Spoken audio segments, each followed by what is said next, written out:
Welcome back. I'm going to quickly give you instructions for your upcoming collaboration session.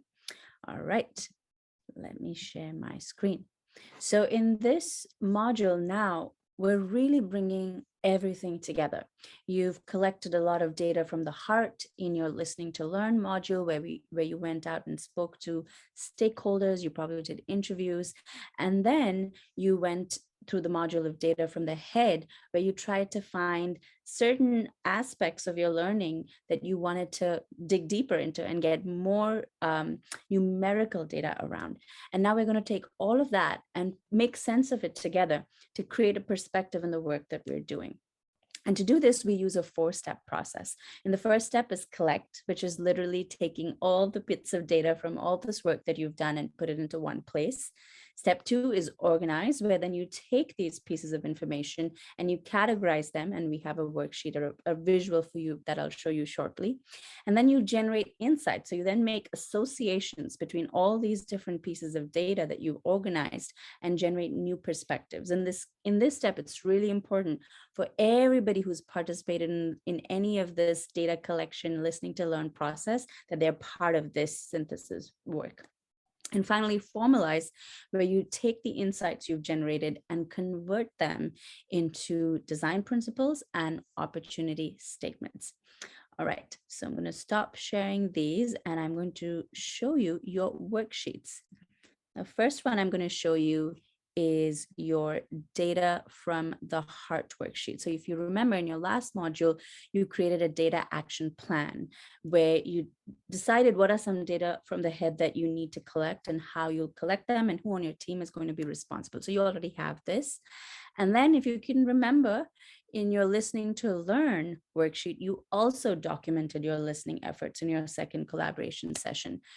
And you're going to be taking the key quotes and the key things that you've put in here, plus what you put in the data from the head, data from the head action plan, and you're going to bring it all into this worksheet, which is your Insights That Inspire worksheet. So as you see in this visual here, you're going to bring observations, quotes, data, and then we're going to sort of categorize them into themes and then generate insights. So of course, the first step is to collect, and you're going to take all those bits of data and you're going to put them here. You're going to say, who said it? When did you see it? How did you get this information? And why did it stay with you? What was sort of important about it for you? Then you're going to organize. And it's very important for this previous step that everybody does this, of all the different activities that you did. Then in step 2, you then sort of kind of organize them into quotes, observations, data, and themes. Themes are basically where you're seeing certain clusters or similar ideas are emerging, and you put those together as themes. And then step 3 is where you actually develop insights by looking at all these themes together, looking at all these different pieces of information. What did one team member see? What did another team member see? And you generate new learning. Now, it's normally useful to do this process with maybe a Miro board or a whiteboard that your facilitator has provided, because it's really, really helpful to visually be able to see your themes and insights being generated. And finally, you will formalize, you will create opportunity statements and design principles based on your insights.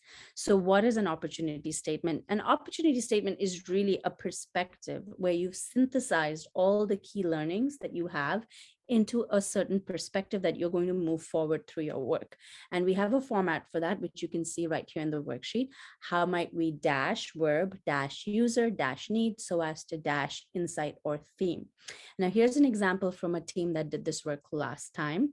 How might we cultivate a sense of empowerment for our community for those who need the basic need of safety for their children, so as to be able to participate in reading camps in their neighborhoods? So this is the work that they were going to take forward. How do they bring about this change? And then finally, after you've generated your opportunity statements, you're going to generate design principles. You've done this before twice, but just to remind you, design principles are like guidelines. They are these sort of almost like that, think of them as your 10 commandments or your 5 virtues, and they help hold our key values as a team in the work that we do. And the way you can think about them is if there's a village and it doesn't have electricity, We might have two teams working towards bringing electricity there. One might choose cost efficiency as the design principle, and another one might choose sustainability. Now, each of these teams are going to come up with completely different solutions because their design principles are so different from each other. So this is the value of design principles, where even if we have multiple people working on the same problem, our unique values inform the solutions we're going to create. So in this final step, you're going to bring new design principles based on what you heard in all your work so far, but you're also going to bring your human complexity design principles as well as the ones you generated in strengthening relationships. And you have all of these together along with your opportunity statements to take forward into the next stage of the family-centered design process. Remember, this stage is really messy and it's also heady. So be gentle with yourself and your team. Take time, take breaks, and have fun.